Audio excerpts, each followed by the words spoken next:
لوگ کہتے ہیں اللہ کے سوا کوئی غوث نہیں، اللہ کے سوا کوئی داتا نہیں، یہ لوگ کہتے ہیں۔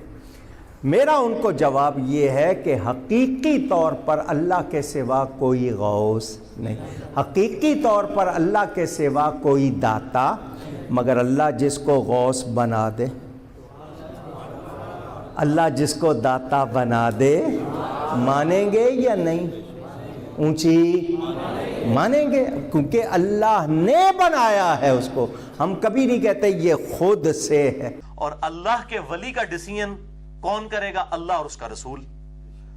اب اگر آپ سمجھتے ہیں کہ رسول اللہ کے بعد وحی کا سلسلہ جاری ہے اور کسی اور شخص کے اوپر وحی نازل ہوتی ہے اور وہ آپ کو بتاتا ہے کہ اللہ نے اب فلاں کو ولی بنا لیا ہے، جیلم شہر چوں انہیں چن لینے، لاہور چوں انہیں ولی چن لینے، تے اسلام آباد تو انہیں چن لینے، اے تواڈے کول کوئی ہے اگر تو پھر تو ہمارے پاس لے، تاکہ پھر ہم آپ کے ساتھ پھر ختم نبوت پہ بات کریں گے نا۔ آپ تو ختم نبوت کو نہیں مانتے۔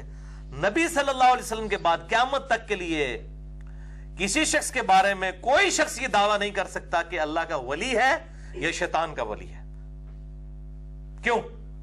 صحابہ اکرام کو، اہل بیت کو تو گارنٹی نبی کی زبان کے ذریعے مل گئی۔ بعد کے لوگ جو ہیں، کئی ایسے لوگ ہیں، کئی راوی ایسے ہیں جن کو ایک شخص کہتا ہے کہ بہت عظیم راوی تھا، دوسرا کہتا ہے دجال تھا۔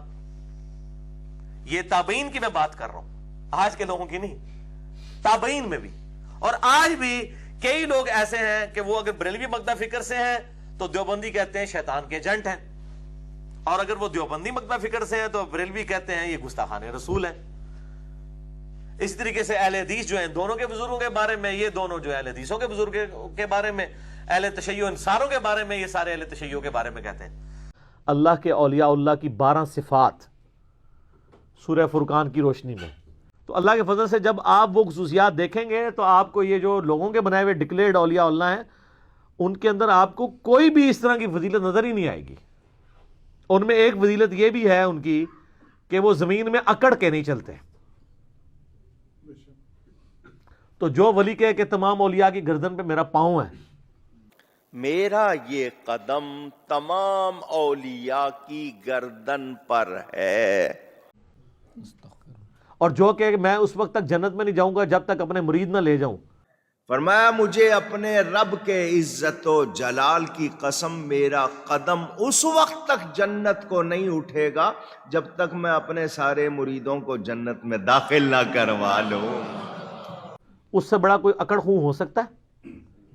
بخاری اور مسلم میں حدیث ہے، نبی علیہ السلام نے فرمایا اے میری بیٹی فاطمہ، اس بات پہ مت اکڑنا کہ تم اللہ کے نبی کی بیٹی ہو، اگر اللہ نے تمہیں پکڑ لیا میں تمہارے کچھ کام نہیں آؤں گا، میرے مال سے جو لینا ہے وہ مجھ سے لے لو، اگر اللہ کی نافرمانی کی تو میں تمہیں چھڑوا نہیں سکوں گا۔ تو سیدہ فاطمہ کو تو نبی علیہ السلام یہ بات کہہ رہے ہیں، اور آپ کے بزرگ بابے یہ کلیم کرتے ہیں کہ ہمارے سلسلے میں جو مرید ہو جائے ہم جنت میں اسے ساتھ لے کے جائیں گے۔ اللہ نے مجھ سے وعدہ کیا، آپ نے یہ قسم اٹھا کے بات کی کہ وہ میرے دوستوں، میرے محبت کرنے والوں، میرا نام پکارنے والوں اور مجھ سے اچھا عقیدہ رکھنے والوں کو جنت میں داخل فرمائے گا۔ تو ہم نعرہ غوثیہ یوں ہی نہیں لگاتے، پکارتے ہیں ان کا نام، کیونکہ جو ان کا نام محبت سے پکارے گا اس کا بیڑا پار ہو۔ اور یہ وہ لوگ بات کر رہے ہیں جو اپنی جنت نہیں کنفرم کر سکتے کسی کو۔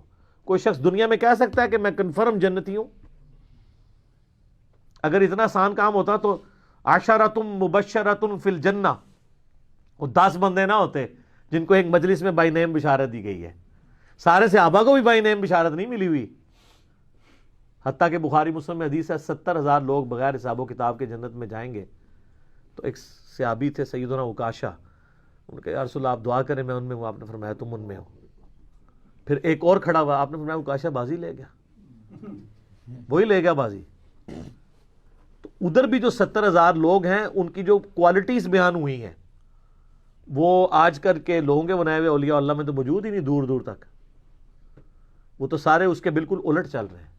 تو وہ پھر ٹاپک اور طرف چلا جائے گا۔ میرا یوٹیوب پہ کلپ بھی ہے، 70,000 لوگ بغیر حساب و کتاب کے جو جنت میں جائیں گے ان میں کیا کوالٹیز ہیں 3۔